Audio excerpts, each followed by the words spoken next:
O vídeo a seguir não é indicado para quem é idiota e acredita na Terra plana.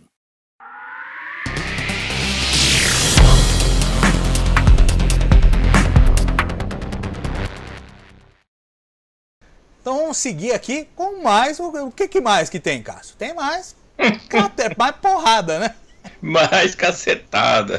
Então vamos lá. Essa é uma cratera bem identificada, todo mundo conhece. Chicxulub, na península de Yucatán, lá no México, onde 65,5 milhões de anos atrás houve um impacto de um bólido com mais de 10 quilômetros que acabou com a era dos dinossauros, né? Terminou ali o Cretáceo, iniciou o período terciário e encerrou o reinado dos dinossauros sobre a Terra, que durou mais de 150 milhões de anos.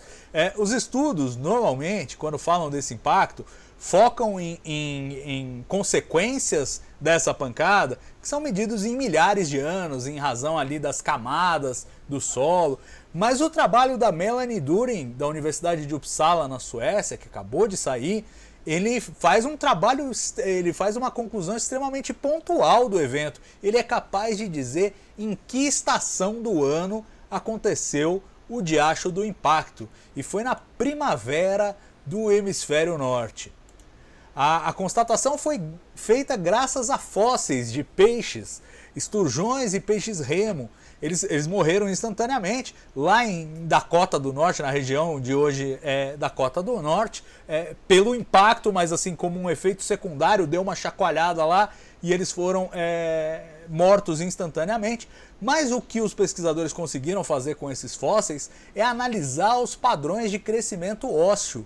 E esses padrões indicam a mudança de estação. Indicam ali, junto com dados de isótopos de carbono, medição de isótopos de carbono, indicam que os peixes morreram durante a primavera. E eles concluem que o impacto pode ter sido até pior por conta disso, porque a primavera é uma época reprodutiva sensível para muitas espécies lá no hemisfério norte. Eles inclusive suportam essa ideia, mostrando que os ecossistemas do hemisfério sul, né, onde o impacto aconteceu no outono, né, se você pensar é primavera lá no norte, outono aqui, os ecossistemas do hemisfério sul se recuperaram 2 vezes mais rápido do que no norte. E esse estudo saiu na Nature dessa semana. O Reinaldo José Lopes, meu querido amigo, fez uma matéria fantástica na Folha. Se quiser todas as filigranas dos detalhes, vale a pena conferir. E eu queria saber do Cássio o seguinte, eu vou ser bem honesto, tá, Cássio? Eu acho complicado concluir a estação, por mais que você fale, é o peixe e tal, mas como é que você sabe que o peixe morreu por causa desse impacto e naquele dia, enfim, eu não sei, eu acho que ele tem um quê de especulativo, é interessante, mas tem um quê de especulativo e eu fiquei me perguntando justamente isso, tudo bem, é primavera num lugar, vai ser outono no outro lugar, né? E aí tem essas diferenças de recuperação dos ecossistemas que talvez ajudem a corroborar essa noção, mas de toda forma, o que eu acho que fica claro é que tanto faz, na real, quando que bate. Porque vai prejudicar um, vai facilitar o outro hemisfério, mas sempre vai ter um grande prejudicado num evento que é de extinção global, que no final das contas o grande problema é a poeira que levanta, é o quanto que bloqueia de sol e não o evento local lá na América do Norte, como foi. É um pouco por aí, acho que assim, é interessante e ainda existe até alguma controvérsia do tipo, foi só o impacto que causou toda essa extinção ou teve outras coisas, foi o impacto que induziu outras erupções vulcânicas que a gente sabe que houve lá na região da Índia, que também foram muito fortes. Então, quer dizer, com discussões até de se foi isso ou não foi isso, esses caras querem dizer em que ano que foi, eu achei um pouco demais. O que você achou? Para cravar, né, a época do ano, assim, como foi feito, realmente é uma coisa meio suspeita. Se você pensar, né, nessas épocas, nessas estações do ano, como primavera e outono, a gente sempre ouve no jornal, né, é uma estação de transição, então tem características do inverno e características do verão, né, ou vice-versa quando é o outono. E então você cravar que seja uma primavera, você tem no outono dias exatamente iguais, né?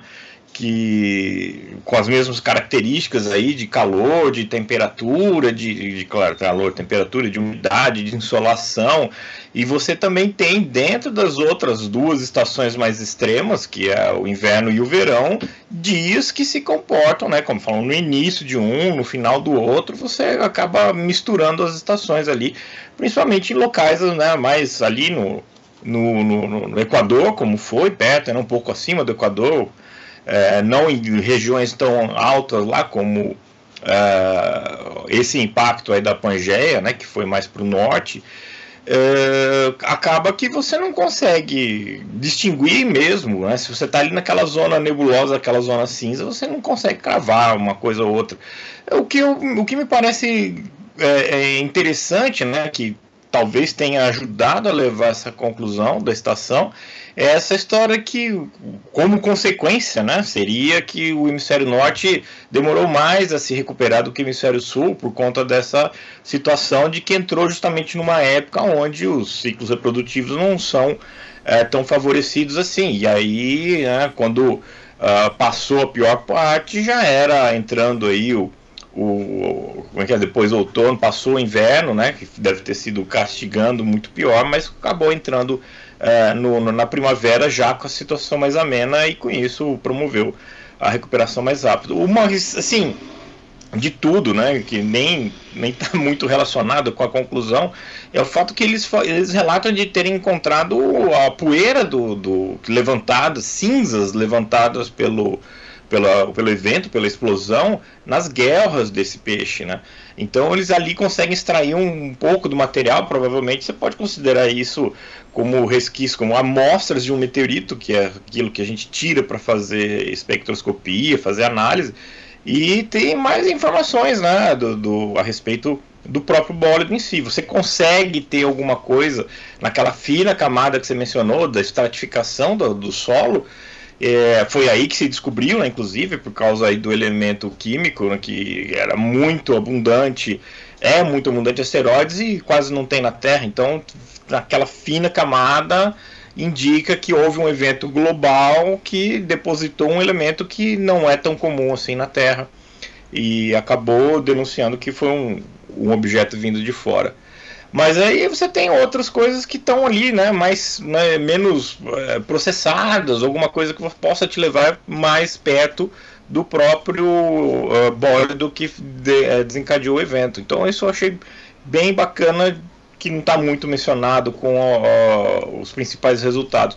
Outra coisa é que, se eu entendi direito, porque esse negócio, né, essa ideia de que está relacionado com as estações e tal, tem a ver com ciclos de crescimento, né, dos peixes, que eles se desenvolvem mais e melhor na época de primavera. Então eles mediram isso nos ossos petrificados. Então praticamente eles fizeram a mesma coisa que o pessoal faz com anéis de crescimento em árvores, com anéis de crescimento de ossos, né? Eu achei bem divertido essa parte. Mas, de todo caso, voltando ao comecinho da sua pergunta, difícil realmente você cravar com um grande grau de certeza que tenha sido exatamente uma primavera e não, né, fosse um desses períodos aí que poderia ter sido qualquer uma das 4 estações, porque elas são praticamente iguais, né? Pois é.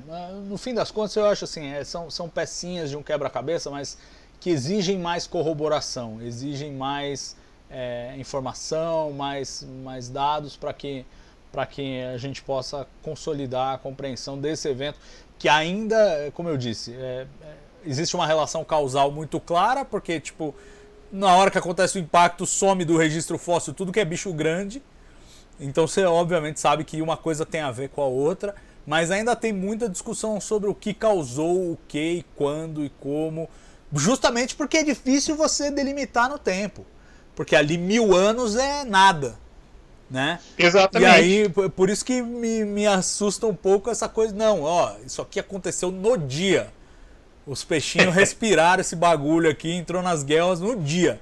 Você fala, tá bom, né? Tá bom, mas mas me reservo o direito de falar, bom, então vamos achar uns em outros lugares, vamos achar outros estudos que corroborem e tal. Mas sem dúvida é interessante, uma combinação maravilhosa de paleontologia e geologia aí, né? Para entender o evento como um todo. Acho que é um paper interessante, está na Nature, e você cantou essa bola aí que vai ver que esses resquícios aí que eles encontraram podem ainda render mais algum estudo, vai ver que guardaram para publicar depois. A gente sabe que pesquisador fatia resultado, né?